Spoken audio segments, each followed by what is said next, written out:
Muy buen día. Hoy hablaremos de lo que es la tolerancia geométrica de cilindridad por mi compañero Diego Leal y su interlocutor Fausto Beltrán para la asignatura Partes de Máquinas. Bien, para entenderlo, empezaremos sabiendo qué es una tolerancia geométrica, ya que esta es un método que especifica la ubicación de las superficies importantes en una pieza y saber cómo debe ser inspeccionada para determinar si es aceptable.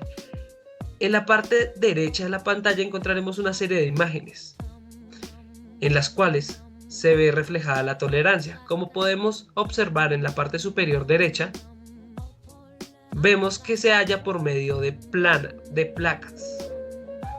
Si seguimos de manera descendente, encontraremos cómo se halla mediante cilindros. Bien, para continuar, veremos lo que son los tipos de tolerancia geométricas.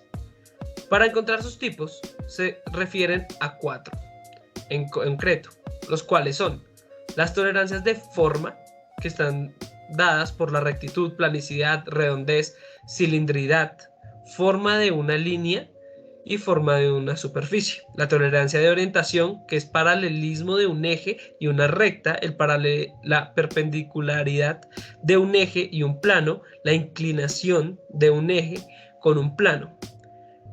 Otras pueden ser la tolerancia de posición, la cual es la posición de una recta, coaxialidad de un eje y simetría de un plano.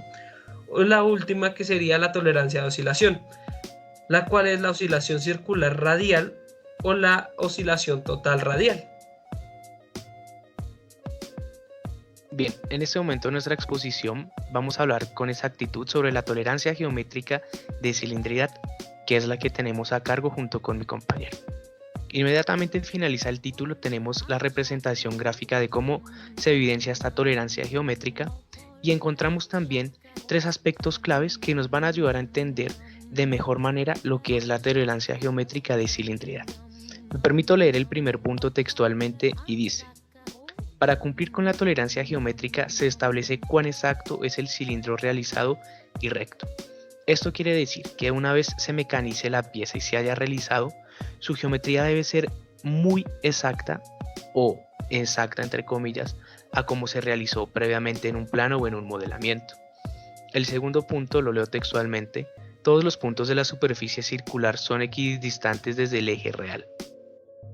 Este apartado, por favor imaginemos un cilindro visto en un plano frontal, vemos un círculo y quiere decir que sin importar cualquier punto de nuestra circunferencia que tomemos, la distancia entre el punto central y el radio debe ser exactamente la misma en cualquier posición. El último apartado dice: se debe cumplir en el eje longitudinal y circular de la pieza. Va muy ligado a lo que decía anteriormente, de que todas las distancias, sin importar el punto que escojamos de nuestro cilindro, deben ser exactamente iguales. Siguiente. Bien. En este momento pues vamos a ver un ejemplo un poco más claro, como nos lo estaba contando Fausto anteriormente. Y vemos en la parte de la izquierda pues las dos vistas de nuestro cilindro, de lateral y frontalmente. También nos adjunta que vamos a tener una tolerancia geométrica de cilindridad de 0.1 milímetros. ¿Cómo evidenciamos que nuestra pieza pues está en un rango aceptable en el que pueda ser pasada a la zona de ventas o utilizable en nuestra máquina?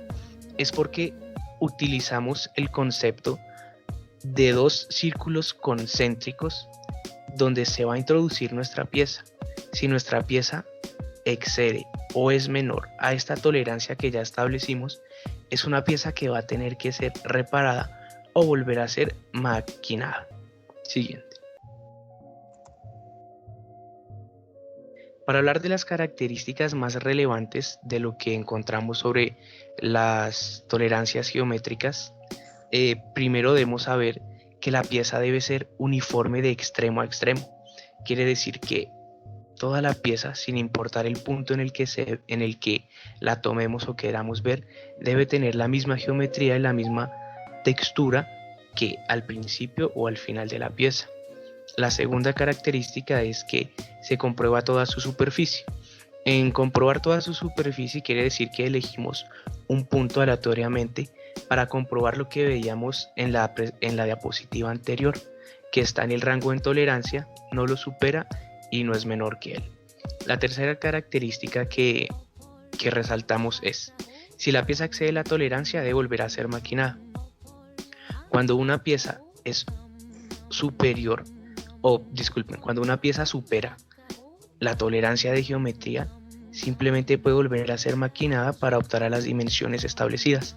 Pero si la pieza llega a ser menor a la zona de tolerancia, esta pieza pues debe ser desechada y debe realizarse una nueva. Y para finalizar, la última característica que tenemos es que cada pieza que se encuentra en el mercado pasó por este proceso.